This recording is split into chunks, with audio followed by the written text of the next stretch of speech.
Hello dear engineers, आपका स्वागत हमारे इस यूट्यूब चैनल में।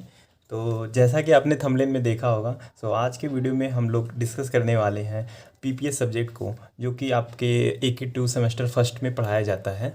ठीक है, तो थंबनेल में आपने देखा होगा कि वन शॉट वीडियो। तो वन शॉट में मतलब एक वीडियो में आपको पूरा यूनिट, जितने भी आपके टॉपिक्स उसमें इंक्लूडेड हैं, सारे पढ़ाए जाएंगे।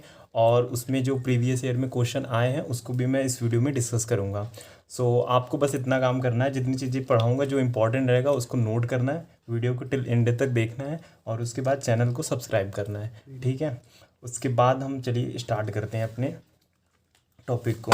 पहला टॉपिक है प्रोग्रामिंग फॉर प्रॉब्लम सॉल्विंग। तो इसमें आपको क्या समझना है कि प्रोग्रामिंग फॉर प्रॉब्लम सॉल्विंग, किसी मतलब प्रॉब्लम को आपको सॉल्व करना है।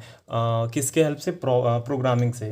तो प्रोग्रामिंग से आप क्या समझते हो कि जैसे हमें किसी नॉर्मल कोई हमको एडिशन वगैरह करना है, सब्ट्रैक्शन करना है, तो कोई ना कोई प्रोग्राम होगा जिसके पीछे वो काम कर रहा होगा आपका सॉफ्टवेयर। या कंप्यूटर में जैसे आप कोई टास्क करते हो, नोटपैड चलाते हो, यूट्यूब चलाते हो, तो क्या है? एक सॉफ्टवेयर है। तो सॉफ्टवेयर किस में बिल्ड हुआ है? मेन थिंग ये है इसके पीछे। तो प्रोग्रामिंग इसके लिए यूज़ किया जाता है। तो इसमें लिखा गया है, सबसे पहले हम कंप्यूटर को समझते हैं। कंप्यूटर किस लिए यूज़ करते हैं? तो कंप्यूटर किस लिए करते हैं? कंप्यूटर कुछ नहीं है, एक आप इलेक्ट्रॉनिक डिवाइस है जो किसके लिए यूज़ किया जाता है? Different kind of problem. जैसे आप एग्जांपल में समझ सकते हो, हम प्रोसेस के लिए यूज़ करते हैं, स्टोरेज और रिट्रीव के लिए यूज़ करते हैं। कुछ स्टोर करते हो आप अपने लैपटॉप में, कुछ रिट्रीव करते हो, कुछ गेम खेलते हो, अलग अलग सॉफ्टवेयर चलाते हो, तो उसके लिए ये यूज़ किया जाता है कंप्यूटर। ठीक है, अब जनरेशन ऑफ कंप्यूटर। तो AK2 में वैसे पूछा तो नहीं जाता है ये क्वेश्चन, फिर भी मैं डिस्कस कर लेता हूँ। यहाँ पे जनरेशन सारे लिखे गए हैं, first generation, second generation, third, fourth, fifth, कैसे कैसे जनरेशन, मतलब इवैल्यूएशन कैसे हुआ इस कंप्यूटर का बेसिकली। ठीक है, तो उसके लिए आपको यहाँ पर सब कुछ डिटेल में दिया गया है। जैसे फर्स्ट जनरेशन जो आया था 1940 से लेकर के 1956 तक चला था, जिसके अंदर क्या आया था? वैक्यूम ट्यूब्स का यूज़ करके कंप्यूटर्स में सारे ऑपरेशन परफॉर्म किए जाते थे। फिर सेकेंड जनरेशन आया 1956 से लेकर के 1963 तक, जिसमें ट्रांजिस्टर वगैरह आए। फिर ऐसे 1963 से लेकर के 1971, फिर 1971 से लेकर के 1980, अलग अलग जनरेशन में अलग अलग चीज़ों को यूज़ करके कंप्यूटर को यूज़ किया गया था। बेसिकली ये है। तो जनरेशन पार्ट बस आपके नॉलेज के लिए होता है, ये एग्ज़ाम्स वगैरह में पूछे नहीं जाते हैं बेसिकली, जितने भी पेपर अभी तक AK2 में हुए हैं। ठीक है, तो आगे चलते हैं, नेक्स्ट टॉपिक देखते हैं। हमारा जो नेक्स्ट टॉपिक है, फंक्शंस क्या होते हैं? ठीक है, फंक्शंस ऑफ कंप्यूटर। फंक्शन मतलब कंप्यूटर कैसे काम करता है, मेन चीज़ वो है कि फंक्शनैलिटी मतलब इसकी कैसे काम करती है। तो आप जब भी कोई कंप्यूटर अपने लैपटॉप में कुछ काम करते हो तो क्या करता है? डेटा लेता है। आप लेट सपोज आप कुछ एंटर कर रहे हो, कीबोर्ड से आप टाइप कर रहे हो, तो पहले वो क्या करेगा? डेटा लेगा। तो आप कीबोर्ड से कुछ भी एंटर करोगे तो वहाँ पे उसने डेटा लिया।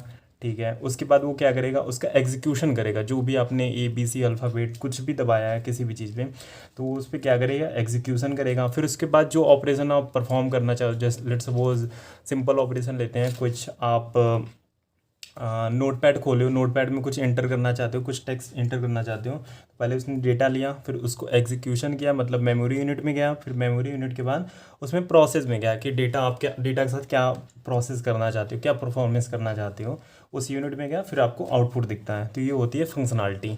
तो ये क्वेश्चन 2 नंबर में आपसे पूछा जा सकता है, तो ये भी थोड़ा इंपॉर्टेंट है। ठीक है, अब बेसिक कंपोनेंट क्या क्या होते हैं? बेसिक कंपोनेंट में आप क्या कर सकते हो कि इनपुट है, प्रोसेसिंग यूनिट है, आउटपुट है, स्टोरेज है, कंट्रोल है। ठीक है, ये 5 टाइप के होते हैं, मतलब 5 इसके मेन कंपोनेंट होते हैं, आप ऐसे समझ लो कंप्यूटर के। ठीक है, ये थोड़ा सा इंपॉर्टेंट है, इसको नोट कीजिएगा। ये आपके पेपर में एक बार आया है, आ सकता है आगे भी। ठीक है, तो इनपुट यूनिट के बारे में देखते हैं कि इनपुट यूनिट क्या है। तो it is the process of the entering of data. जब डेटा पहले एंटर करता है कंप्यूटर के अंदर, आपके सॉफ्टवेयर के अंदर, तो वहाँ पे ये इनपुट यूनिट काम करता है। ठीक है, और ये मैनेज करता है सारे इनपुट डेटा को। कुछ भी आप एंटर कर रहे हो कुछ भी, तो वहाँ पर ये यूनिट काम करेगा। ठीक है, अब डेटा आ गया, उसके बाद मुझे प्रोसेस करना है, तो उसके बाद कौन सा यूनिट आएगा? प्रोसेसिंग यूनिट आएगा। ठीक है, तो प्रोसेसिंग यूनिट यहाँ पर आएगा। फिर यूनिट किसके लिए मतलब रिस्पॉन्सिबल रहता है? सारे आपके ऑपरेशन, लाइक अरिथमेटिक ऑपरेशन जितने भी आप करना चाहो, लॉजिकल ऑपरेशन जितने होते हैं आपके, और रिलेशनल ऑपरेशन जितने भी ऑपरेशन होते हैं, ये उसके लिए रिस्पॉन्सिबल होता है आपका प्रोसेसिंग यूनिट। ठीक है, अब आगे देखते हैं स्टोरेज यूनिट क्या करता है। डेफिनेशन देख लेते हैं। All the data and the instruction are the store permanently in the storage unit. ठीक है, डेटा आ गया, उस पर प्रोसेस हो गया, अब हम क्या करना चाहते हैं, डेटा को सेव करना चाहते हैं। तो जब डेटा को सेव करेंगे तो वो कौन सी यूनिट इस पर काम करेगी, उसके लिए क्या है, स्टोरेज यूनिट पर्टिकुलर बना हुआ है कंप्यूटर के अंदर, जहाँ पे आपको स्टोरेज मिलती है। ठीक है, उसके बाद आता है आउटपुट, लास्ट यूनिट। जब प्रोसेस वगैरह हो गया तो आपको आउटपुट क्या देना है, तो उसके लिए आउटपुट यूनिट वहाँ पर काम करती है। ठीक है, अब एक आता है आपका कंट्रोल यूनिट। कंट्रोल यूनिट में कुछ नहीं होता, जो कंट्रोल यूनिट को आप ऐसे समझ लो जो आपका ऑपरेटिंग सिस्टम होता है, ऑपरेटिंग सिस्टम के अंदर ही कंट्रोल यूनिट आता है। तो कंट्रोल यूनिट सभी जो ऑपरेशन हो रहे हैं, यहाँ पे जैसे मैंने डिफिनेशन लिख दिया है, पढ़ सकते हैं। Control unit is responsible for all type of control operation. ठीक है, सभी जो ऑपरेशन हो रहे हैं, जो आपके इनपुट यूनिट में आ रहे हैं, प्रोसेस हो रहा है, कुछ भी हो रहा है, तो उसके अंदर ये कंट्रोल यूनिट सबको वो कंट्रोल करता है, सबको मैनेज करता है। प्रोसेस के बाद क्या करना है, प्रोसेस के पहले क्या करना है, सारी चीज़ों को हैंडल किसके द्वारा किया जाता है, कंट्रोल यूनिट के बाद। ठीक है, यहाँ तक हो गया। अब आगे चलते हैं।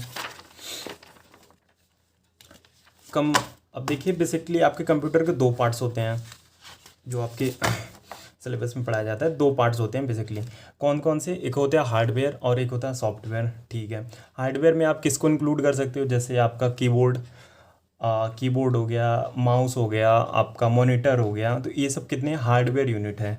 ठीक है, इसको क्या कहते हैं, हार्डवेयर यूनिट। अब आते हैं सॉफ्टवेयर। सॉफ्टवेयर में क्या होता है कि जैसे नोटपैड हो गया, MS एक्सेल हो गया आपके सॉफ्टवेयर, आपके कंप्यूटर के अंदर, ये सारी चीज़ें, कैलकुलेटर होता है एक छोटा सा, तो वो क्या है, वो सारे सॉफ्टवेयर यूनिट के अंदर आते हैं। ठीक है, अब एक कंप्यूटर जो होता है वो हार्डवेयर और सॉफ्टवेयर दोनों से मिल के बना होता है। ठीक है, अब थोड़ा सा हम डेफिनेशन पढ़ लेते हैं, क्योंकि एग्ज़ाम में हमें डेफिनेशन भी लिखना होता है, तो इसके लिए मैंने लिख दिया कि डिफरेंस।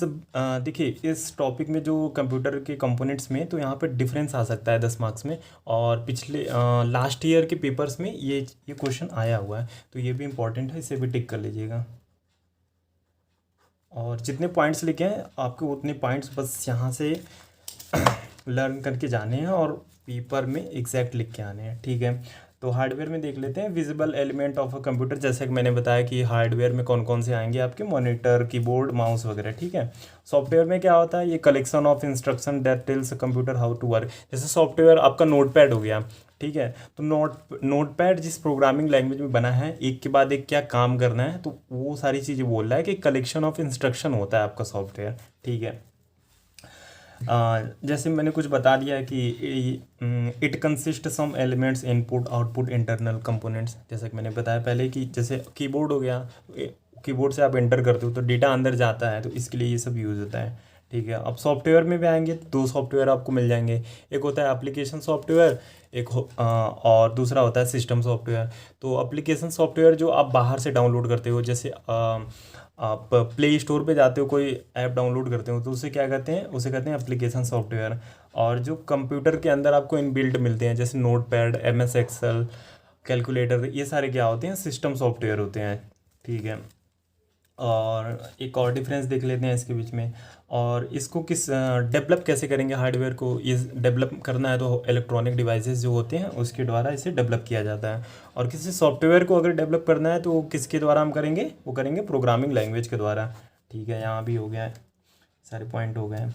उसके बाद अगर हार्डवेयर आपका डैमेज हो गया तो उसे कैसे कर सकते हैं, उसे हम रिप्लेस कर सकते हैं। कीबोर्ड आपका टूट गया, आप मार्केट में गए, आपने नया कीबोर्ड लिया, तो वो हो गया रिप्लेसमेंट के लिए, एक पॉइंट आप लिख सकते हो। अगर आपका सॉफ्टवेयर डैमेज हो गया तो उसे क्या कर सकते हैं, उसे हम रीइंस्टॉल कर लेते हैं। क्या कर लेते हैं, उसे रीइंस्टॉल, अनइंस्टॉल करके उसे हम रीइंस्टॉल कर लेते हैं। ठीक है, यहाँ पे एक डिफरेंस हो गया। उसके बाद चलते हैं टाइप्स ऑफ सॉफ्टवेयर, जैसा कि मैंने बता दिया था, सिस्टम सॉफ्टवेयर, एप्लीकेशन सॉफ्टवेयर। तो सिस्टम सॉफ्टवेयर में जो आपको इनबिल्ट मिलता है उसे हम कहते हैं सिस्टम सॉफ्टवेयर, और जो इनबिल्ट नहीं मिलता है, जिसे हम बाहर से डाउनलोड करते हैं, उसे हम कहते हैं एप्लीकेशन सॉफ्टवेयर। ठीक है, यहाँ तक हो गया। अब एक क्वेश्चन दो मार्क्स में बेसिकली ये क्वेश्चन पूछा जाता है, तो ये भी इंपॉर्टेंट है, इसे भी आपको प्रिपेयर्ड करके जाना है। ठीक है, इस यूनिट में जितने भी टॉपिक्स में हम डिस्कस कर रहे हैं वो सारे क्वेश्चन आपके प्रीवियस ईयर में आए हैं, और इतने टॉपिक्स हैं, इतने में से ही आपको पेपर में भी आगे क्वेश्चन देखने को मिलेगा। ठीक है, अब बायोस क्या होता है, जब आप कंप्यूटर ऑन करते हो तो उस टाइम जो भी सॉफ्टवेयर आपके कंप्यूटर के अंदर इनबिल्ट रहते हैं उन्हें नहीं पता होता कि क्या काम करना है। तो जैसे ही आप कंप्यूटर या अपने लैपटॉप को ऑन करते हैं, क्लिक बटन दबाते हैं, तो जितने सारे सॉफ्टवेयर रहते हैं उससे जो लोड करने का काम करता है ना, वो बायोस करता है, बायोस। तो बेसिकली अगर अपने लैपटॉप में अगर अपडेट के लिए कुछ चीज़ें आता है तो वहाँ लिखता है बायोस अपडेट, बायोस अपडेट, तो वहाँ पे ये बायोस काम करता है। बेसिकली जब आप स्टार्ट करते हो कंप्यूटर को तो वहाँ पर ये बायोस काम करता है। ठीक है, डेफिनेशन देख लेते हैं कि ठीक है भैया, समझ तो आ गया बायोस क्या होता है, लेकिन लिखने के लिए कुछ तो चाहिए, तो उसके लिए हम डेफिनेशन इसका देख लेते हैं बायोस का क्या होता है। ठीक है, तो बेसिक इनपुट आउटपुट जैसा सिस्टम बताया मैंने कि बेसिक इनपुट आउटपुट सिस्टम होता है कि जैसे आपने क्लिक करा तो सारे सॉफ्टवेयर को वहाँ पर लोड कराने के लिए कौन कौन से सॉफ्टवेयर आपके कंप्यूटर में है और डिस्प्ले पे क्या दिखना चाहिए, उसके लिए बायोस ये यूज़ होता है। ठीक है, और एक पॉइंट देख लेते हैं, it is a first instruction that is loaded in the system memory when ever start या रिस्टार्ट। जैसे मैंने बताया, जैसे आप क्लिक करोगे तो ये लोड करता है सारे इंस्ट्रक्शंस को। इंस्ट्रक्शन से आप ऐसे समझ लो कि सॉफ्टवेयर को। ठीक है, हो गया। अब उसके बाद करते हैं कि कैरेक्टरिस्टिक ऑफ कंप्यूटर। कैरेक्टरिस्टिक माने प्रॉपर्टीज़, कंप्यूटर एक कंप्यूटर क्या क्या कर सकता है उसको कहते हैं कैरेक्टरिस्टिक। ठीक है, कंप्यूटर क्या कर सकता है, उसकी क्या क्या प्रॉपर्टीज़ हो सकती हैं। कंप्यूटर कुछ नहीं है, पहले तो डंप मशीन है। ठीक है, कुछ नहीं है, एक मशीन है जिसके अंदर इंस्ट्रक्शन दिया है, वो प्रोसेस कर रहा है, हमें आउटपुट आ रहा है। ठीक है, स्पीड होती है, एक्यूरेसी होती है, स्टोरेज होता है, इंटेलिजेंस होता है, और उसके बाद पावर टू रिमेंबर होता है, और ये एक कंटिन्यूस वे में काम कर सकता है आप इन मल्टीपल हावर्स। आप जैसे 4 घंटे काम करते हो, फिर टायर्डनेस महसूस होती है, पर एक मशीन को टायर्डनेस मशीन नहीं होती, इसलिए इसे कहा जाता है डंप मशीन। ठीक है, ये सारे कैरेक्टरिस्टिक है, इतने ही लिख के आने हैं। ठीक है, अब आगे चलते हैं। अब ये एक क्वेश्चन आपका आता है 10 मार्क्स में, block diagram of a digital computer. ये क्वेश्चन बहुत बार मतलब एक में पूछा गया है। ठीक है, तो ये तो मोस्ट इंपॉर्टेंट है, इसे हम मोस्ट इंपॉर्टेंट में रख लेते हैं, मोस्ट इम्पॉर्टेंट में। ठीक है, बेसिक ब्लॉक डायग्राम माने एक आर्किटेक्चर क्या है कंप्यूटर के अंदर, बेसिकली सारे कंपोनेंट्स एक साथ मिलके कैसे काम कर रहे हैं। जैसे एक मेमोरी यूनिट हो गया, एक प्रोसेस यूनिट हो गया, एक कंट्रोल यूनिट हो गया, एक अरिथमेटिक ऑपरेशन, अलग अलग यूनिट एक साथ मिलके कैसे काम कर रहे हैं, ये स्ट्रक्चर है। सबसे पहले आपके आता है सेकेंडरी मेमोरी। सेकेंडरी मेमोरी के बाद आता है आपका प्राइमरी मेमोरी। प्राइमरी मेमोरी को हम मेन मेमोरी भी कहते हैं, क्योंकि जो प्राइमरी मेन मेमोरी होता है इसमें परमानेंटली डेटा स्टोर रहता है। ठीक है, उसके बाद आता है कंट्रोल यूनिट। कंट्रोल यूनिट जैसे मैंने पहले भी डिस्कस करा कि पहले कौन सा प्रोसेस होना चाहिए, उसके बाद क्या होना चाहिए, वो सारी चीज़ें कौन करता है, कंट्रोल यूनिट करता है। एएलयू को हम कहते हैं अरिथमेटिक लॉजिकल यूनिट। एएलयू को हम कहते हैं अरिथमेटिक लॉजिकल यूनिट, हम इसे कहते हैं। ठीक है, अरिथमेटिक लॉजिकल यूनिट में जैसे आपका plus operation, minus operation, arithmetic subtraction operation, asterisk मतलब मल्टीप्लिकेशन ऑपरेशन, जितने भी ऑपरेशन होते हैं वो एएलयू के अंडर आते हैं। ठीक है, अब ये हो गया आपका इनपुट, इधर आउटपुट, ये डायग्राम एज वेल एज वहाँ पे बना के आना है, अगर 10 मार्क्स में आपसे वहाँ पे पूछा जाएगा। ठीक है, अब आगे डिस्कस करते हैं। तो आगे जैसे मैंने बताया कि मेमोरी, तो मेमोरी कितने टाइप्स के होते हैं, 2 टाइप्स के होते हैं, एक प्राइमरी मेमोरी, एक सेकेंडरी मेमोरी। ठीक है, तो प्राइमरी मेमोरी कौन सा होता है आपका, मेन मेमोरी, जिसे मैंने वहाँ पे बताया था। यहाँ पे आप देख सकते हो, जैसे मैंने बताया कि जो प्राइमरी मेमोरी होता है वही मेन मेमोरी होता है। ठीक है, उसके बाद मेन मेमोरी, तो मेन मेमोरी भी 2 टाइप के होते हैं आपके, एक तो होता है रैम और रोम, रैम और रोम। ठीक है, इसे कहते हैं रैंडम एक्सेस मेमोरी, और इसे क्या कहते हैं, रीड ओनली मेमोरी। तो रैंडम एक्सेस मेमोरी और रीड ओनली मेमोरी में डिफरेंस ये है कि रैंडम एक्सेस मेमोरी ये आपको एक्सेस करने के लिए कोई डेटा आपको अगर कंप्यूटर से चाहिए तो वहाँ पे ये काम करता है। और रोम मेमोरी कब काम करता है, रीड ओनली मेमोरी, जब आपको सिर्फ रीड ऑपरेशन करना है। जैसे कंप्यूटर आपने ऑन करा, आपने उसमें गैलरी खोला, उसमें सिर्फ फोटोज़ पड़ रहे हैं, सिर्फ आप रीड करने रहे हो, तो वहाँ पे रोम काम करता है। ठीक है, ये हो गया। अब आगे देखते हैं, अब रैम रोम में थोड़ा सा डिफरेंस देख लेते हैं। ये आपसे 5 मार्क्स में आता है ये क्वेश्चन, तो ये भी इंपॉर्टेंट है, जैसा मैंने बता दिया था। मेमोरी यूनिट से आपको एक क्वेश्चन तो देखने को मिलेगा वहाँ पर पेपर में।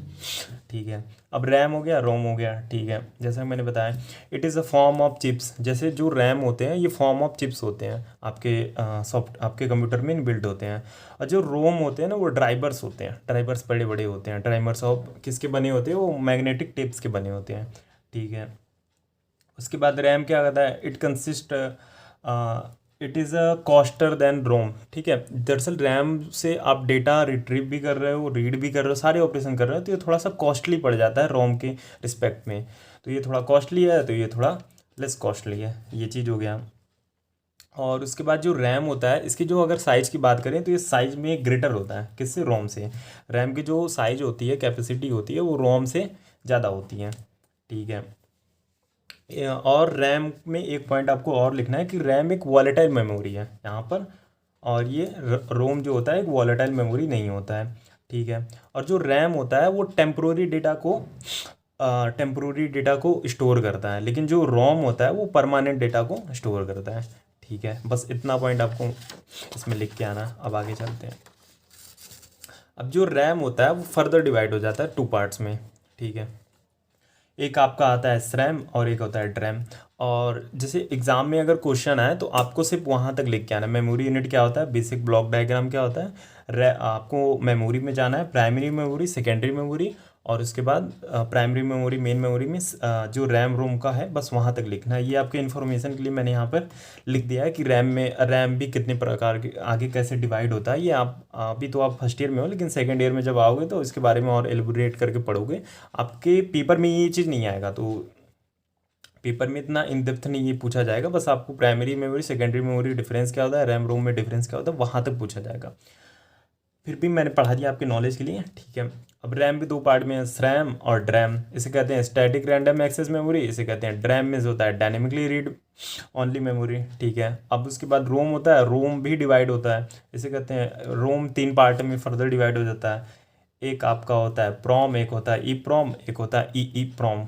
ठीक है, पहला क्या होता है प्रॉम का होता है प्रोग्रामेबल रीड ओनली मेमोरी, और EEPROM में क्या होता है erasable programmable read only memory. Erasable programmable read only memory में आप सिर्फ रीड कर सकते हो। ठीक है, erasable programmable read only memory में आप रीड भी कर सकते हो और उसे इरेज भी कर सकते हो। ठीक है, EEPROM में क्या होता है कि electrical erasable read only memory. ठीक है, यहाँ तक हो गया। अब आगे चलते हैं, कैरेक्टरिस्टिक ऑफ ऑपरेटिंग सिस्टम। ठीक है, कैरेक्टरिस्टिक क्या है ऑपरेटिंग सिस्टम के?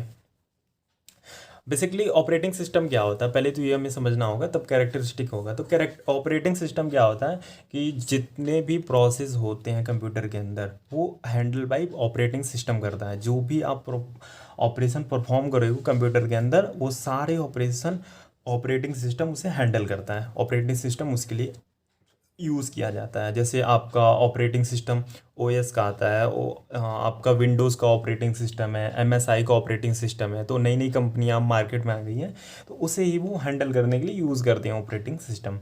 ठीक है, अब कुछ पॉइंट्स इसके बारे में है, कैरेक्टरिस्टिक वगैरह आ सकता है। अभी तक ऑपरेटिंग सिस्टम से तो क्वेश्चन नहीं आया, बट मे बी पॉसिबल कि इस बार आ जाए, तो इसके लिए मैंने डिस्कस कर लिया है यहाँ पर। ठीक है, तो it act as a manager of the computer hardware, जैसे मैंने बताया कि ये चीज़ है। और इसमें एक पॉइंट है कि जो ऑपरेटिंग सिस्टम रहता है वो आपके हार्डवेयर से इंटरेक्ट करता है डायरेक्टली। ठीक है, इट प्रोवाइड यूज़र इंटरफेस को प्रोवाइड करने के लिए यूज़ किया जाता है। ठीक है, फंक्शनैलिटी, पावर मैनेजमेंट, इसके पास पावर रहता है कौन सी चीज़ें कब मैनेज करना है। लाइक कोई प्रोसेस आया तो पहले कौन सा प्रोसेस एग्जीक्यूट होना चाहिए, उसके फिर सेकंड टाइम कौन सा एग्जीक्यूट होना चाहिए, कौन सा प्रोसेस हो गया है, तो ये सारी चीज़ें हैंडल करता है। ठीक है, इसके पास memory management, file management, security होती है इसके पास। ठीक है, पूरी पूरी सिक्योरिटी, जैसे आप विंडोज़ चला रहे हो तो विंडोज़ में पूरी सिक्योरिटी है, तो उसे ये यहाँ पर डिस्कस करेंगे। आप अपने लैपटॉप में सॉफ्टवेयर यूज़ करते हो, फाइल यूज़ करते हो, मेमोरी यूज़ करते हो, तो सारी चीज़ें हार्डवेयर से इंटरेक्ट करके ऑपरेटिंग सिस्टम आपको प्रोवाइड कराता है। ठीक है, यहाँ तक हो गया। अब आते हैं नेक्स्ट टॉपिक पे, जो कि है programming language. Programming language basically क्या है, जैसे हमें नॉर्मल किसी भी आदमी से बात करना होता है तो हम हिंदी भाषा, इंग्लिश भाषा या किसी भी लैंग्वेज का यूज़ करते हैं। ठीक है, लेकिन जब हमें कंप्यूटर से बात करना होता है तो हम कंप्यूटर से हिंदी में तो बात नहीं कर सकते, उसके लिए हम यूज़ करते हैं प्रोग्रामेबल लैंग्वेज। ठीक है, तो प्रोग्रामिंग लैंग्वेज में क्या होता है कि ये सेट ऑफ इंस्ट्रक्शन रहता है जो हम प्रोवाइड करते हैं कि कैसे आपको काम करना है, उसको ये एग्जीक्यूट करता है। जो लिखने का मेथड होता है वो प्रोग्रामिंग में हम लिखते हैं, तो उसे कहते हैं प्रोग्रामिंग लैंग्वेज। चलिए डेफिनेशन देख लेते हैं। It is the set of instruction that execute inside of computer. Computer के अंदर एग्जीक्यूट होता है। जैसे आप कोई सॉफ्टवेयर चलाते हो अपने लैपटॉप के अंदर, यूट्यूब खोलते हो, तो यूट्यूब क्या एक सॉफ्टवेयर है। तो सॉफ्टवेयर को बिल्ड किस में किया गया, वो प्रोग्रामिंग लैंग्वेज में किया गया है किसी न किसी। अभी आप सी प्रोग्रामिंग पढ़ रहे हो, अभी अभी आप आगे आकर के जावा पढ़ोगे, सी प्लस प्लस पढ़ोगे, पाइथन है, बहुत सारी लैंग्वेजेस अब तो आ गई है मार्केट में। तो इसे ही कह रहा है कि प्रोग्रामिंग लैंग्वेज है। ठीक है, अब बात करते हैं कि प्रोग्रामिंग लैंग्वेज के टाइप्स कितने होते हैं। ठीक है, तो प्रोग्रामिंग लैंग्वेज के दो टाइप्स होते हैं। एक तो हाई लेवल प्रोग्रामिंग लैंग्वेज होता है, एक लो लेवल प्रोग्रामिंग लैंग्वेज होता है। अब high level low level language में क्या है डिफरेंस। ठीक है, जो हाई लेवल लैंग्वेज होते हैं वो कंप्यूटर के रजिस्टर से इंटरेक्ट नहीं करते हैं, ये हाई लेवल होते हैं। मतलब इसकी जो एग्जीक्यूशन होती है या फिर जो हम प्रोग्राम लिखते हैं ना, उसे हम समझ पाते हैं कि हम लिख क्या रहे हैं। ठीक है, ये डायरेक्ट ऐसा समझ लो कि रजिस्टर से ये हाई लेवल है। मतलब कंप्यूटर के जो मेमोरी मैनेजमेंट पार्ट होता है उससे डायरेक्टली ये इंटरेक्ट नहीं करता है। हाई लेवल लैंग्वेज को पहले हम कंपाइलर में डालते हैं, फिर कंपाइलर कंपाइल करता है, फिर उसे असेंबली लैंग्वेज में बदलता है, फिर असेंबली लैंग्वेज डायरेक्ट इंटरेक्ट करता है आपके कंप्यूटर के हार्डवेयर से। ठीक है, अब बात करते हैं लो लैंग्वेज कौन सी होती है। फिर लो लेवल लैंग्वेज में पहले असेंबली लैंग्वेज हो जाती है, फिर बाइनरी लैंग्वेज हो जाती है। तो जब जनरेशन हुआ था कंप्यूटर का, तो उस टाइम तक हाई लेवल लैंग्वेज नहीं थी हमारे पास। तो उस टाइम कंप्यूटर से बात करने के लिए, कंप्यूटर में सॉफ्टवेयर बनाने के लिए हम असेंबली लैंग्वेज और बाइनरी लैंग्वेज को यूज़ किया करते हैं। ठीक है, आगे चलते हैं। अब बात करते हैं कि प्री प्रोसेसर क्या होता है। प्री प्रोसेसर वो होता है, जैसे आपने कोई सी प्रोग्रामिंग थोड़ी की होगी अभी आपने फर्स्ट सेमेस्टर में। तो प्रोग्रामिंग लैंग्वेज जब हम लिखते हैं, तो जब उसे हम एग्जीक्यूट करते हैं, कंपाइल करते हैं, तो वो डायरेक्ट कंपाइलेशन प्रोसेस में नहीं जाता है, उससे पहले प्री प्रोसेसर से होकर के जाता है वहाँ पर।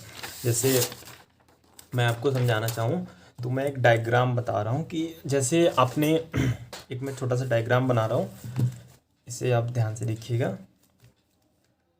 सोर्स कोड,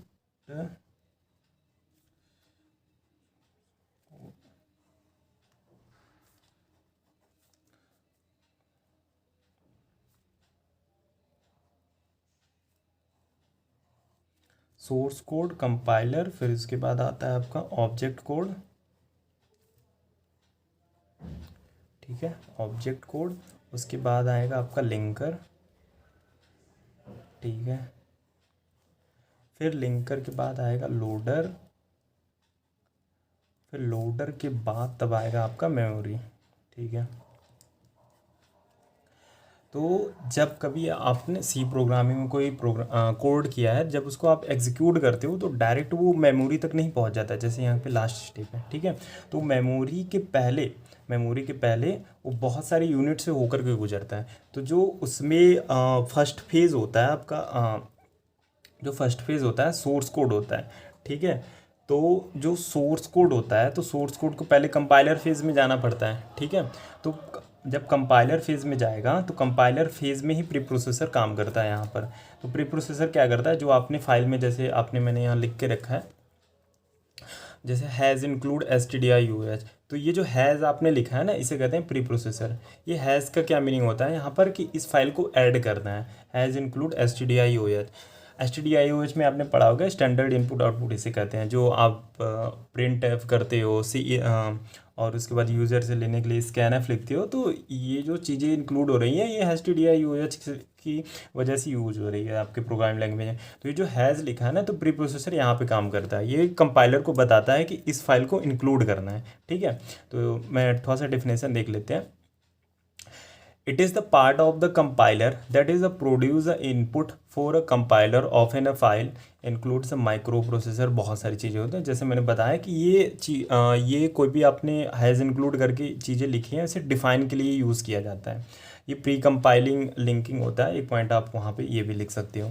ठीक है, अब जैसे ये आपके 4 पॉइंट है कि has define, has undefined, has else, ये एग्जांपल में आप लिख सकते हो। यहाँ पर मैंने लिख के रखा है कि डिफाइन कोई चीज़ कर रहे हो, जैसे डिफाइन हो गया तो उसे अनडिफाइन करने के लिए, एल्स करने के लिए, एंड एफ करने के लिए, कोई चीज़ पहले ही डिफाइन कर रहे हो, तो उसके लिए प्री प्रोसेसर वहाँ पर काम करता है कि कौन सी चीज़ों को इंक्लूड करना है, कौन सी चीज़ को इंक्लूड नहीं करना है।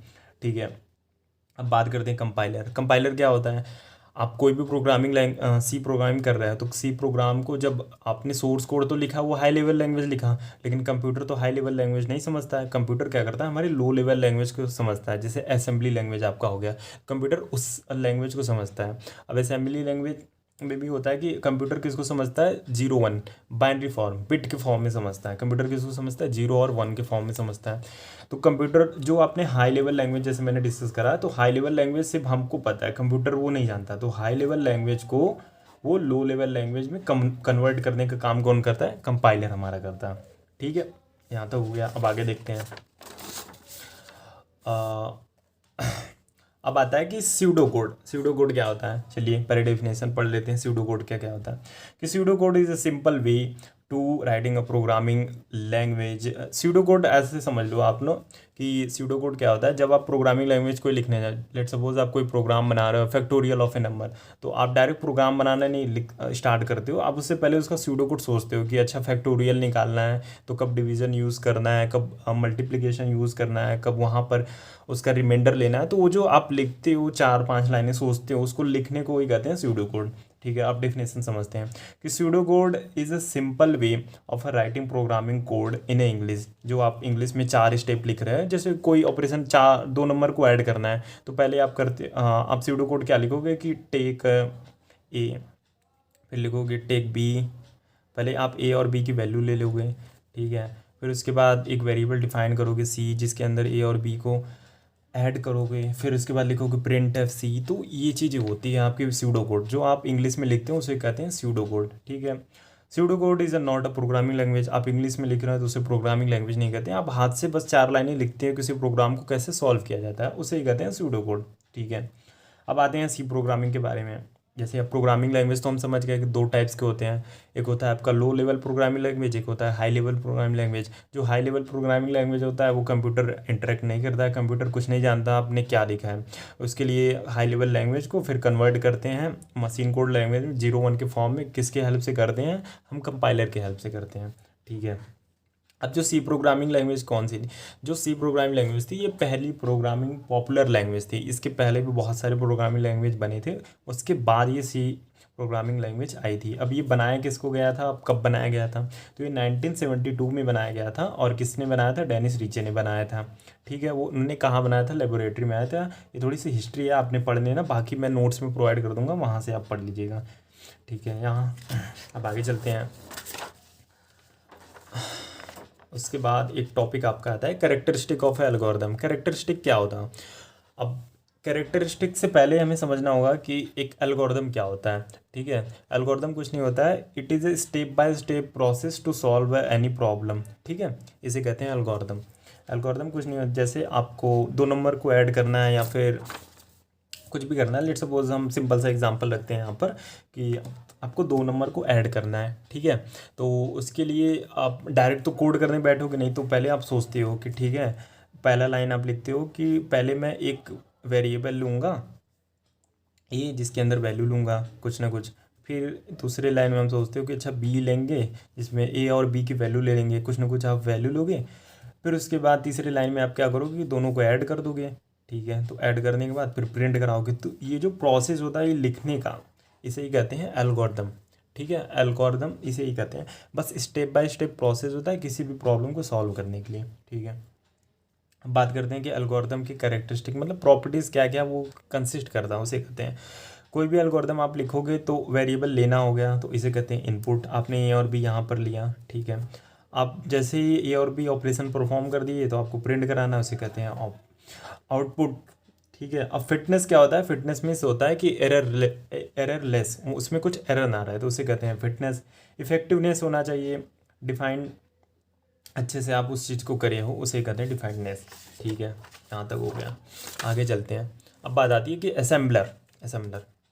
ठीक है, असेंबलर क्या था, जैसे कि उसमें मैंने बताया था आपको प्रोग्रामिंग लैंग्वेज में कि 2 टाइप्स के होते हैं। एक तो होता है कि आपका हाई लेवल लैंग्वेज, एक होता है लो लेवल लैंग्वेज। तो जब कंप्यूटर का जनरेशन हुआ तो उस टाइम पे हमारे पास हाई लेवल लैंग्वेज C++, जावा, कोई भी लैंग्वेज नहीं थी। तो उस टाइम पे असेंबलर को बनाया गया। तो असेंबलर में आप कैसे करते हो, अगर किसी भी कोड को आपको असेंबलर में करना है तो इसे कहते हैं असेंबली लैंग्वेज। ठीक है, तो असेंबलर में क्या होता है कि आप असेंबली लैंग्वेज में किसी भी कोड को करते हो, ठीक है। तो इसमें जैसे ये ना एक ऑब्जेक्ट के फॉर्म में होता है। जैसे आपको 2 नंबर को ऐड करना है तो सी प्रोग्रामिंग में आप डायरेक्ट लिखते हो कि इंट ए इंट बी और डायरेक्ट आपने ऐड कर दिया, ठीक है। तो ये लैंग्वेज अब कंपाइलर बन गया, हाई लेवल लैंग्वेज बन गई तो समझ गई। लेकिन उस टाइम पे हमारे पास हाई लेवल लैंग्वेज में नहीं था, ना कंपाइलर था, कुछ नहीं था। तो उस टाइम कंप्यूटर से कैसे इंटरेक्ट किया जाए, तो ये उस टाइम की लैंग्वेज थी, ठीक है। तो इसको हम लोग कैसे लिखते थे कि जैसे कोई 2 नंबर ऐड करना है तो हम लिखते थे ऐड, ठीक है। और उसके बाद क्या लिखते थे, R1 R2 जैसे हमने इंट ए इंट बी कहा है तो वहाँ पे R1 और R2 होता है।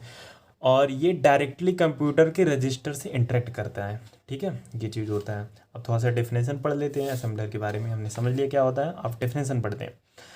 Assembler translate assembly language program into a machine code. जैसे मैं बताया कि असेंबली लैंग्वेज प्रोग्राम कैसे लिखा जाता है, जैसे मैंने एग्जांपल के लिए लिख दिया है कि add R1 into R1 R1 इसका क्या मतलब है कि ऐड करो R1 और R2 को, ठीक है। ऐसे ही लिखा जाता है असेंबली लैंग्वेज, असेंबलर ऐसे ही कहते हैं, ठीक है। अब उसके बाद the output of assembly is called object file while contain of combination of a machine code. ये डेफिनेशन लिखा है, यहाँ से आप पढ़ लीजिएगा, बाकी नोट्स में मैं दे दूंगा। बाकी मैंने समझा दिया कि यहाँ पर असेंबलर होता क्या है। असेंबलर कुछ नहीं होता है, आपने असेंबली लैंग्वेज में लिख दिया, अब उसे कन्वर्ट कौन करेगा। जैसे आपने सी प्रोग्रामिंग में लिखा तो उसको कन्वर्ट करने का काम कौन कर रहा है, वहाँ कंपाइलर काम कर रहा है। तो जैसे मैंने असेंबली लैंग्वेज में लिखा कि ऐड R1 इन R2, तो इसको ऐड करने का काम कौन करेगा, असेंबलर करेगा, ठीक है। ये इसका छोटा सा डायग्राम है, यहाँ से आप देख करके पेपर में डिक्टो ऐसे ही बना के आ जाना है, ठीक है। आगे चलते हैं। अब आता है लिंकर, लोडर और एल्गोरिदम तो पहले डिस्कस कर लिया। अब लिंकर के बारे में बात करते हैं कि लिंकर बेसिकली कहाँ पे काम करता है। तो पहले मैंने बताया था कि सोर्स कोड आता है, फिर सोर्स कोड के बाद कंपाइलर आता है, फिर कंपाइलर के बाद ऑब्जेक्ट कोड होता है, फिर उसके बाद लिंकर बेसिकली आप ऐसे समझो कि आपने सी प्रोग्रामिंग की, उसके ऊपर आप लिखते हो कि has include conio dot H. जो ये वाला चीज़ आप लिखते हो कि has include conio dot H करके लिखता हूँ मैं, नीचे लिख देता हूँ, यहाँ पर क्लियर नहीं आ रहा है, यहाँ पे लिख देते हैं कि हैज़ इंक्लूड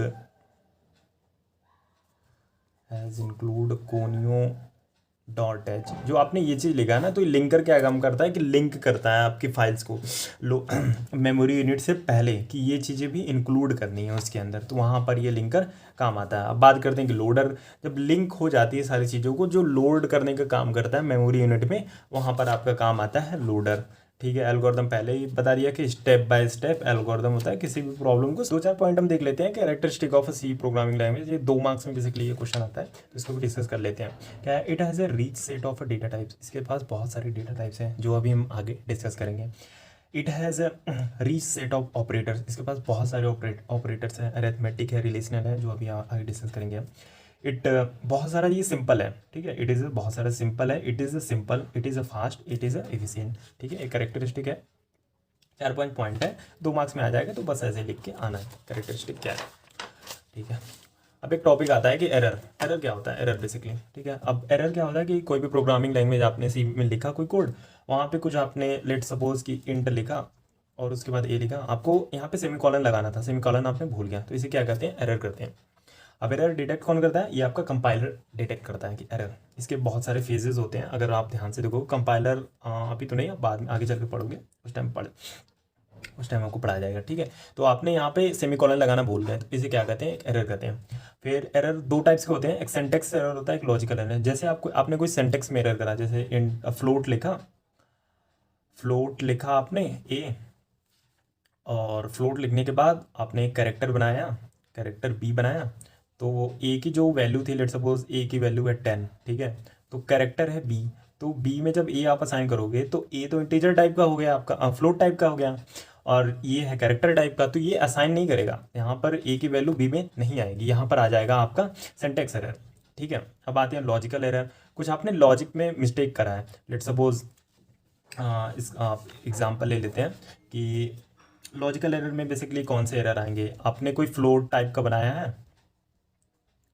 फ्लोट टाइप का ए वैल्यू बनाया है और ए जो है फ्लोट टाइप का, लेकिन यूज़र से जब आप ए की वैल्यू फिलअप करने के लिए बोल रहे हैं तो वहाँ पर आपने दे दिया है कैरेक्टर कि इंटर इंटर वैल्यू, तो उसने ए की वैल्यू इंटीजर ना डाल के कोई कैरेक्टर डाल दिया, लेट सपोज सी डाल दिया, तो वहाँ पे क्या है कि लॉजिक एरर है कि फ्लोट आपने डिफाइन करा है लेकिन आपने वैल्यू लेना चाहा है कैरेक्टर टाइप का, तो उसे कहते हैं लॉजिकल एरर।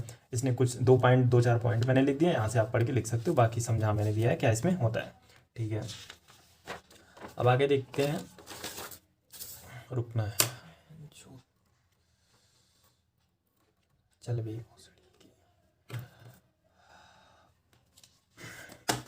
स्टार्ट करना है। ठीक है, अब एक छोटा सा टॉपिक रह गया, इसे भी हम डिस्कस कर लेते हैं। कंपोनेंट्स क्या होते हैं सी प्रोग्रामिंग लैंग्वेज के, उसको हम डिस्कस करते हैं। कंपोनेंट्स में बेसिकली आपका आता है टोकन्स। टोकन्स क्या होता है, it is the smallest unit of a C programming language which are the construct together with a C program को। ठीक है, टोकन्स क्या करता है, आपने कोड लिख दिया, अब कंपाइलर के पास जाएगा आपका कंपाइलर फेज में आपका प्रोग्राम जाएगा, तो कंपाइलर क्या करता है कि आपके हर एक लाइन के लिए वहाँ पर एक टोकन्स क्रिएट कर देता है कि जब आउटपुट आपको वहाँ पे जो भी ऑपरेशन परफॉर्म करना होगा तो पर्टिकुलर टोकन्स को ले करके उसको सॉल्व करके दिखाता है, ये आपका होता है टोकन। ठीक है, अब अब हम बात करते हैं, देयर आर 6 टाइप, रुकना है, these are 6 types tokens keyword constants, इसी का पार्ट है टोकन्स का, यही लिखा था यार उसमें। These are of 6 type, token 6 types के होते हैं, हम तो नहीं पढ़े स्पेशल सिंबल ऑपरेटर। ठीक है, बात करते हैं, हाँ ठीक है, स्टार्ट करते हैं। अब टोकन्स आपने जान लिया, अब इसके टाइप्स होते हैं बेसिकली, ये यहाँ पर लिखा है कि 6 टाइप्स के होते हैं। पहला होता है कीवर्ड, दूसरा होता है कांस्टेंट, तीसरा होता है आइडेंटिफायर, एक होता है स्ट्रिंग, एक होता है स्पेशल सिंबल, एक होता है ऑपरेटर। ठीक है, कीवर्ड क्या होता है कि बेसिकली कीवर्ड आपने डिफाइन किया है, कीवर्ड किसी के लिए आपने लिखा इंट ए, ठीक है, तो इसे क्या कहते हैं, एक कीवर्ड कहते हैं। दूसरा होता है कांस्टेंट। कांस्टेंट क्या होता है कि आपने लिखा कॉन्स्ट, जब आप वेरिएबल डिफाइन कर रहे हो तो यहाँ पे आपने लिखा कि कीवर्ड इंटीजर टाइप का ये ठीक है। दूसरी चीज़ आप लिख रहे हो कि कांस्टेंट, कांस्टेंट के अंदर वो चीज़ आती है जिसकी वैल्यू आप दोबारा रीअसाइन नहीं कर पाओ, जैसे आपने इंट लिखा, ए की वैल्यू 10 दे दिया, फिर दोबारा आप गए ए की वैल्यू चेंज करनी है तो ठीक है आपने चेंज कर दिया, लेकिन हम जब इंटीजर की जगह कॉन्स्ट लिख देंगे तो इसे कहते हैं कांस्टेंट। तो कांस्टेंट क्या करता है कि ए की वैल्यू अगर 10 है तो आप जब उसे रीअसाइन करोगे तो वो रीअसाइन नहीं आएगा, वहाँ पर आपका आ जाएगा कि सिंटैक्स एरर, आपने कांस्टेंट टाइप का ए को डिफाइन करा लेकिन यूज़ करने गए तो वहाँ पर आपने ए की वैल्यू असाइन कर रहे हैं, तो ये चीज़ इसमें पॉसिबल नहीं है, उसे कहते हैं कांस्टेंट। अब एक होता है कि आइडेंटिफायर। आइडेंटिफायर क्या होता है कि आपने लिखा कि इंट ए, ठीक है, तो आइडेंटिफायर क्या कहता है कि वो आइडेंटिफाई करता है कि आपका वेरिएबल किस टाइप का है। ठीक है, और ये कहाँ पे हेल्प होता है, जब आपने टोकन्स क्रिएट करता है कंपाइलर हर एक आपके लाइन बाय लाइन को, तो वहाँ पर ये यूज़फुल होता है कि आइडेंटिफाई करे कि ये फ्लोट टाइप का है, इंटीजर टाइप का है, कैरेक्टर टाइप का, किस टाइप का है, उसके लिए यूज़ होता है। स्ट्रिंग आप जानते हो। उसके बाद बात करते हैं कि स्पेशल सिंबल। अगर स्पेशल सिंबल की बात करें तो जिसमें आपका आ जाता है कि अगर स्पेशल सिंबल की एग्जाम्पल दें तो माइनस प्लस, यहाँ पे इसको कहेंगे ऐसे करके लिखते हैं, इसको कहते हैं अंडरस्कोर प्लस साइन कॉमा, इसे क्या कहते हैं, इसे कहते हैं अंडरस्कोर प्लस साइन कॉमा, इसे कहते हैं स्पेशल सिंबल। ठीक है, ऑपरेटर्स अभी आगे हम डिस्कस कर लेते हैं, वहां पर आप ऑपरेटर देख लीजिएगा। ठीक है, अब जैसे कीवर्ड वहां पे मैंने बताया था कि कितने सारे कीवर्ड होते हैं, तो यहाँ पर उसी चीज़ को हम देखते हैं कि there are reserved predefined keyword. कुछ तो हम डिफाइंड करते हैं और जो होते हैं प्री डिफाइंड, 2 टाइप्स के होते हैं, कीवर्ड भी कर सकते हो कि एक तो जो हम यूज़र डिफाइंड होता है और एक प्री डिफाइंड होता है। ठीक है, अब 32 कीवर्ड्स होते हैं सी प्रोग्रामिंग लैंग्वेज में। ठीक है, 32 कीवर्ड्स होते हैं, ये सारे कीवर्ड्स के नाम है, आपको सारे नहीं याद करने, जो जो इंपॉर्टेंट है वो याद कर सकते हो। जैसे कैरेक्टर यूज़ होता है, आपने कंटिन्यू यूज़ किया होगा, गो टू यूज़ किया होगा, फ्लोट यूज़ किया होगा, ये सारे क्या है कीवर्ड है। इंट है, आपने ऐसे कुछ 7-8 याद करके जाने। स्टैटिक साइज ऑफ, जो आपको इजीली याद हो जाए, पेपर में आएगा वहाँ पे पॉइंट्स लिखने आपको इजी होगा। कांस्टेंट आइडेंटिफायर मैंने बता दिया था कि अगर आप डिफाइन करते हो किसी भी वेरिएबल को कॉन्स्ट लिख करके, कॉन्स्ट ए आपने लिखा कॉन्स्ट ए, इसकी वैल्यू 10, तो आप इसे रीअसाइन नहीं कर सकते। रीअसाइन का मतलब कि ए की वैल्यू फिर आप असाइन नहीं कर सकते हो 20, वहाँ पे आ जाएगा सिंटैक्स एरर। वो कहेगा कि भैया आपने ये कांस्टेंट टाइप का डिफाइन करा है, आप इसे क्यों इंटीजर दे रहे हो, तो वहाँ पर ये एरर आएगा। आइडेंटिफायर मैंने बता दिया कि किस टाइप का है, जैसे इंट है ये, तो वहाँ पर वो टाइप बताता है कि बेसिकली किस टाइप का आप डिफाइन किए हो वेरिएबल, उसे कहते हैं हम आइडेंटिफायर। ठीक है, आगे चलते हैं। स्ट्रिंग आपको बता दिया कि अगर आपको स्ट्रिंग लिखना है, जैसे एक होता है कैरेक्टर, एक होता है स्ट्रिंग। अगर आप कैर सी लिखोगे ना, कैर अगर सी लिखोगे तो सी के अंदर एक ही कैरेक्टर आप असाइन करा सकते हो, A B C D alphabet का एक ही कैरेक्टर असाइन कर सकते हो। यहाँ पर आप कुछ जैसे आप मल्टीपल वर्ड नहीं यूज़ कर सकते हो, जैसे ए के टू मुझे असाइन करना है, ए के टी, तो ए के टी आप सी में कैरेक्टर लिख के असाइन नहीं कर सकते, ये रॉन्ग हो जाएगा, यहाँ पर सिंटैक्स एरर आ जाएगा। आपको अगर ए को वेरिएबल सी में असाइन करना है तो वहाँ पर हम यूज़ करते हैं स्ट्रिंग। इसको डिफाइन कैसे करते हैं, स्ट्रिंग एस, फिर यहाँ पे जो आपका नाम कुछ भी लिख सकते हो। ठीक है, अब आते हैं स्पेशल सिंबल। स्पेशल सिंबल आपको बता दिया कि अंडरस्कोर प्लस साइन कॉमा वाला था, वो स्पेशल सिंबल का एग्जाम्पल था। अब आते हैं ऑपरेटर्स। ऑपरेटर्स बहुत सारे होते हैं, आपने प्रोग्रामिंग की होगी तो plus minus multiplication division model operator, बहुत सारे ऑपरेटर यूज़ किए होते हैं, तो उसी कहते हैं ऑपरेटर। ठीक है, ऑपरेटर कुछ अपने परफॉर्मेंस अगर डेफिनेशन देखें तो operator use to perform some specific operation in C programming language. ठीक है, यहाँ पर हम सी प्रोग्रामिंग को ले रहे हैं, आगे आप आओगे तो आपको बहुत सारी लैंग्वेज मिलेगी, तो वहाँ पर भी ऑपरेटर यूज़ करोगे। ठीक है, तो ऑपरेटर्स के टाइप्स हैं, ये 5 टाइप्स के होते हैं। एक arithmetic, logical, relational, bitwise, assignment operator. ठीक है, अब इसको डिस्कस करते हैं कि अरिथमेटिक ऑपरेटर के अंदर कौन कौन से आते हैं आपके। अगर अरिथमेटिक के बारे में बात करें तो इसके अंदर आते हैं प्लस, माइनस, डबल प्लस को कहते हैं इंक्रीमेंट, डबल माइनस को कहते हैं डिक्रीमेंट। ठीक है, प्लस ऑपरेटर आपने यूज़ किया होगा, माइनस यूज़ किया होगा, डब इंक्रीमेंट, जैसे ए आप एग्जांपल लिखते हैं कि इंट ए, आपने लिखा इंट ए, तो ए की वैल्यू लेट सपोज 10 है, तो 10 की वैल्यू 11 करना है, तो आप तो एक काम ये कर सकते हो कि 10 + 1। ठीक है, एक ये लाइन लिख सकते हो, या फिर आप सिंपली लिख सकते हो ए प्लस प्लस। तो इंक्रीमेंट ऑपरेटर क्या करेगा, 10 की वैल्यू 11 कर देगा। ठीक है, इसलिए यूज़ किया जाता है इंक्रीमेंट। वैसे डिक्रीमेंट काम करेगा, आपने डिफाइन करा 10, वहाँ पर अगर ए की जगह माइनस माइनस कर देंगे तो वहाँ पर क्या हो जाएगा, 10 की वैल्यू 9 हो जाएगी। ठीक है, अब बात करते हैं लॉजिकल ऑपरेटर। लॉजिकल ऑपरेटर कौन कौन से होते हैं, एक होता है आपका, मैं यहाँ पर लिख देता हूँ, एक होता है लॉजिकल एंड ऑपरेटर होता है, जो होता है ऐसे आप डिफाइन करते हो। लॉजिकल एंड माने कि दो ऑपरेशन है, लेट सपोज मैं इसका एग्जांपल ले लेता हूँ लॉजिकल एंड का। ठीक है, लॉजिकल एंड का मैं एग्जांपल ले लेता हूँ कि आपने लिखा कि इंट ए की वैल्यू 10 है। ठीक है, और इंट बी की वैल्यू है 10 है। ठीक है, आप एक कंडीशन लगाए कि इफ़ ए एंड बी, इसका क्या मीनिंग हुआ कि ए और बी को आप चेक करो कि वो सही है कि नहीं, मतलब दोनों इक्वल है कि नहीं। ठीक है, तो वहाँ पर लॉजिकल एंड ऑपरेटर यूज़ होता है। वैसे लॉजिकल और होता है, आप लिख लो लॉजिकल और ऑपरेटर। ठीक है, लॉजिकल और में कैसे डिनोट करते हैं, ऐसे करते हैं। एक होता है लॉजिकल नॉट ऑपरेटर, उसको भी लिख देते हैं logical not operator, logical not operator.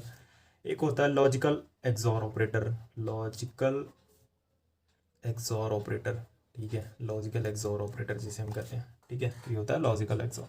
अब बात करते हैं कि relational operator. Relational operator between कोई भी आपने दो वेरिएबल डिफाइन करा है, उसके बीच में रिलेशनल, जैसे रिलेशनल ऑपरेटर्स की मैं बात करूँ यहाँ पर, तो रिलेशनल ऑपरेटर्स में आप क्या आ जाएंगे, लिखता हूँ relational operator. Relational operator, relational operator के अंदर कौन कौन सी चीज़ें आ जाएंगी देखते हैं। एक होता है आपका रिलेशनल ऑपरेटर में डबल इक्वल टू, आपने डबल इक्वल टू यूज़ किया होगा। डबल इक्वल टू कैसे यूज़ करते हैं, आपने लिखा इफ़ ए डबल,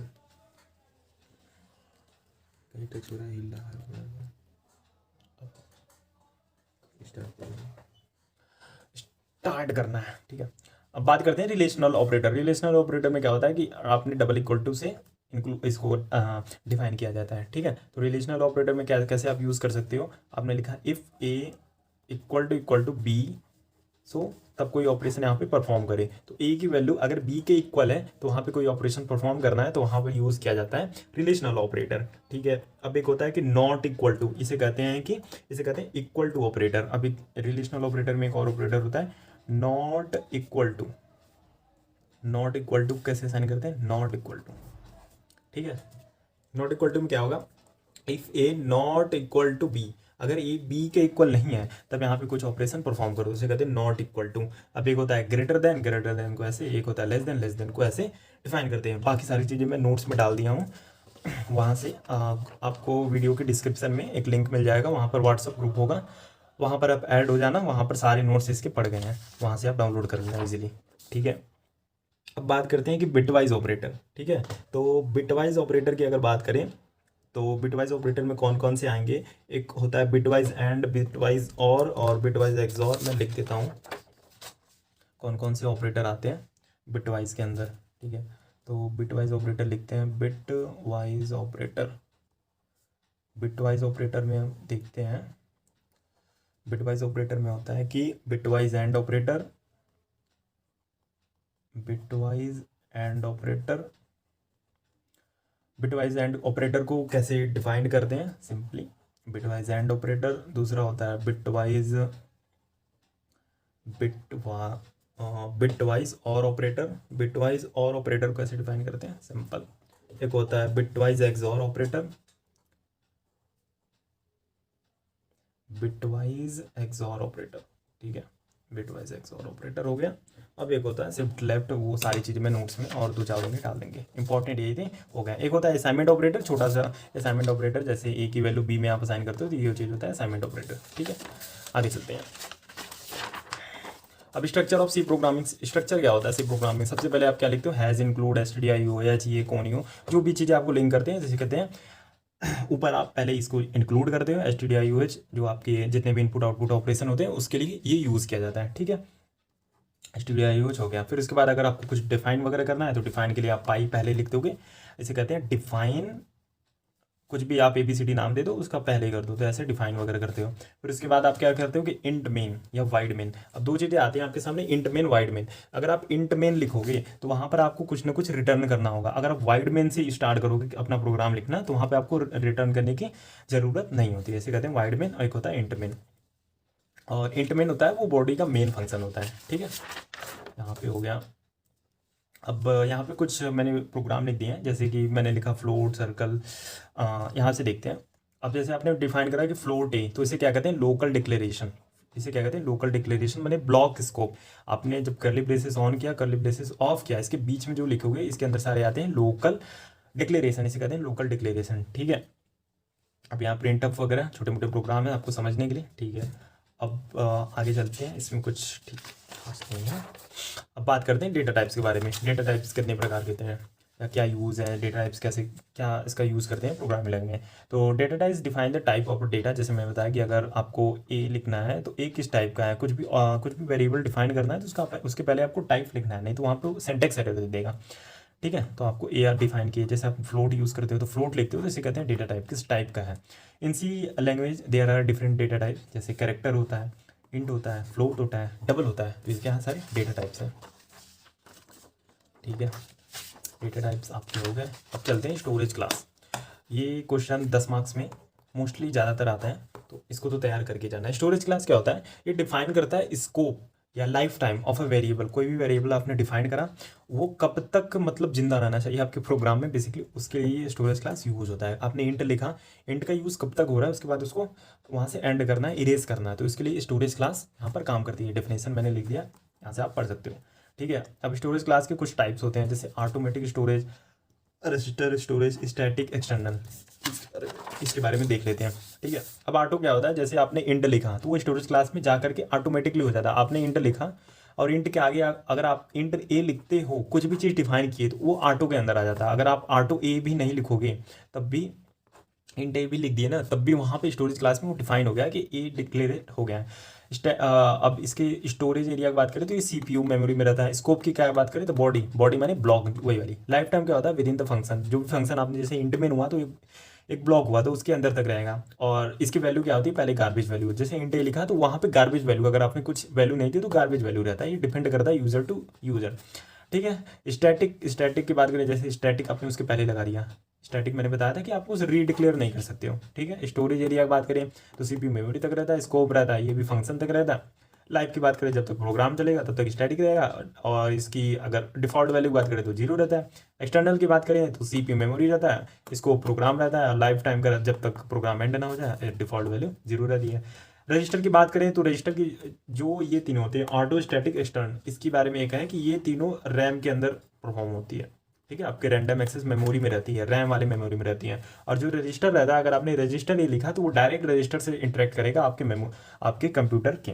ठीक है, स्कोप क्या है, बॉडी है, इसलिए मैंने लिखा कि स्टोरेज एरिया कहाँ पे रहता है, स्टोरेज एरिया रहता है यहाँ पर रजिस्टर मेमोरी में। ठीक है, लाइफ टाइम कब तक फंक्शन जब तक चलेगा, इसको भी वैल्यू क्या होती है, गार्बेज। तो ये जो स्टोरेज क्लास है ये 10 मार्क्स में मतलब श्योर ही रहता है कि यहाँ से एक क्वेश्चन तो आना है, तो इसे तैयार करके जाना है। ये टेबल है एज वेल एज बना देना है। तो यहाँ तक यूनिट 1 हो गया है। अगर आपको इसके बाद भी कोई डाउट वगैरह इसको रह जाता तो आप कमेंट सेक्शन में वहाँ पर टाइप कर सकते हो, और उसका रिस्पॉन्स हम एज वेल एज जितना पॉसिबल होगा हम रिस्पॉन्स करेंगे। और वीडियो को थोड़ा लाइक करें और सब्सक्राइब करें, क्योंकि अभी यूनिट 1 का सिर्फ 1 शॉट आया है। इसके बाद 4 यूनिट और बचे हैं, फिर उसके 1 शॉट आएंगे, फिर और सारे सब्जेक्ट के वीडियोस जल्दी इस चैनल पे डल जाएंगे।